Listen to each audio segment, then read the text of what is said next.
Toro Gir Lechero Juro. Este toro pertenece a la raza Gir Lechero. La fecha de nacimiento fue el 13 de agosto del año 2015. Su propietario es Facenda Calciolandia. El padre de este toro es Sea Sansao, KCA 472, y la madre es Aracá Cal 8194. Como abuelos paternos tiene a Sea Everest, B805, y Sea Eureka, X468. Como abuelos maternos tiene a Protagonista Tecal, Cal 4747 y Tona Tecal, Cal 6414. Los animales de la raza Gir se destacan por su rusticidad, docilidad, bajo costo de mantenimiento, longevidad productiva y reproductiva, facilidad de parto y buena producción de leche de pasto.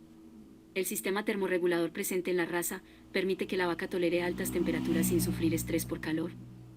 Este toro tiene disponible dosis de genética sexada, cuenta con certificado para exportación, participa en la prueba de progenie de Embrapa. Los resultados se darán a conocer el año 2025. Transmite a su descendencia beta-caseína 2A2.